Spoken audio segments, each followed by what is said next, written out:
I'm back here in Värnamo, where my MTBO career once started. So filled with nostalgia, I'm looking forward to a 2-day event which is also part of the Swedish Cup. Today is sprint distance, tomorrow is middle distance, and I've taken a look at the start list, and in my class, men 45, we have only strong riders, both today and tomorrow. But hey, I think that's great. It means that the sport is growing in a very positive direction, and we need that. So for me, it's only a matter of staying focused and minimizing the mistakes, and everything will be just fine.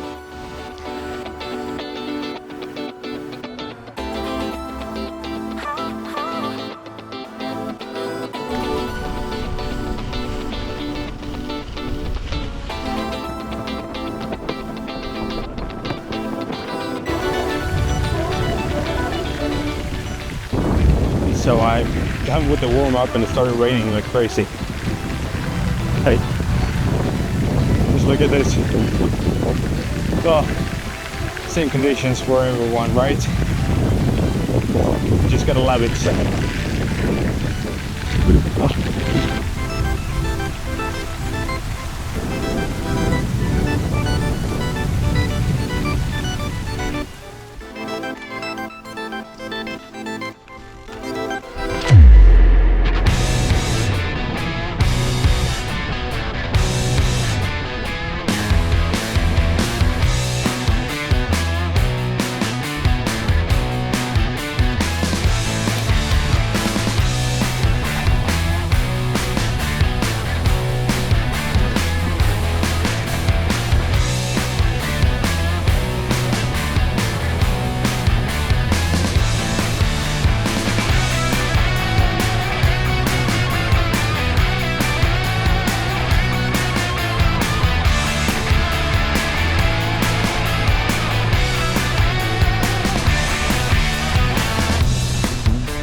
Let's talk about the sprint race real quick.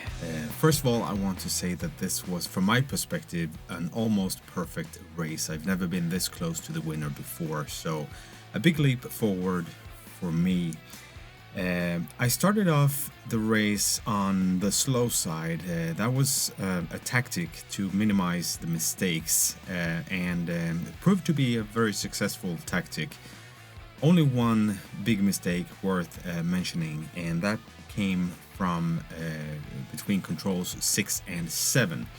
As you can see here in this graph, this is a visual representation of how far behind the leader I am throughout the race, and you can see a big leap between controls 6 and 7, and that is due to me misinterpreting the map. and the reality, so to say. Classic mistake. I think I'm at the next intersection when I'm actually at the very first one. So that set me back, I would say, maybe 30 seconds or so.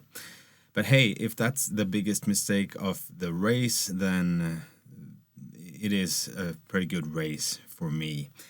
Towards the end of the course, it gets a bit more technical, and I need to slow down in order to read the map correctly, and that also takes some time away from the race. But all in all, I'm 3 minutes and 33 seconds behind the winner in this race, and that is only 17% slower than the winner. That is a new personal best for me. So, sprint race, big success for me. Now let's move on to the middle distance, and that was a different story. Second day today, middle distance. I feel very fatigued from yesterday. So We'll see how it goes. If I get a good feeling, I'll go for it. Otherwise, I'll just take a slow training session. We'll see.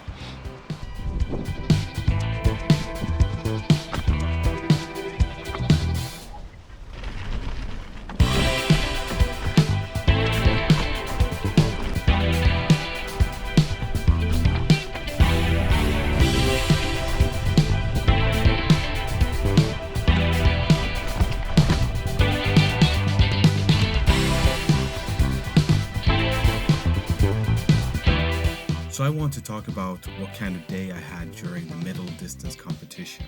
And here are two major mistakes, and I had more mistakes, but these are the big ones.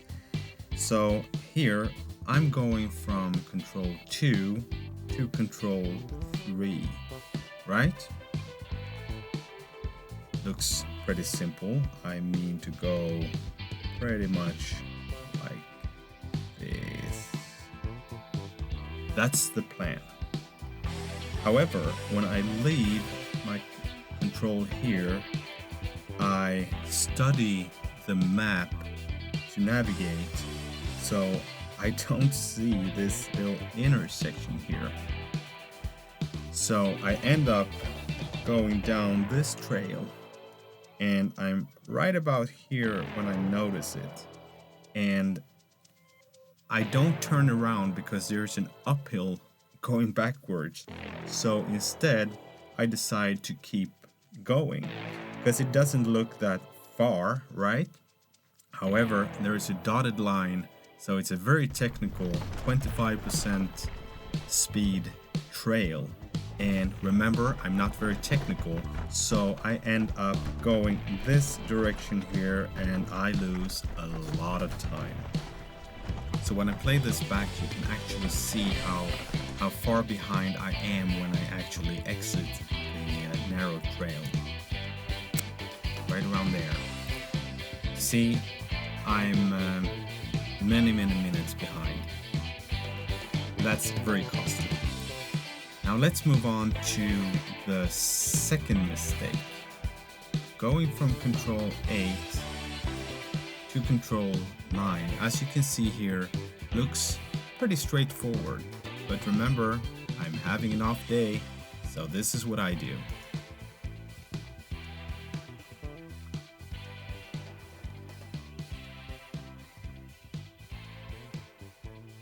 So that control alone, I lose around 5 minutes, I think, compared to the winner. So a very off day, but hey, you gotta have those, right? I'll leave you now with some extra clips from the race, and I want to thank you all for watching. Until next time, take care.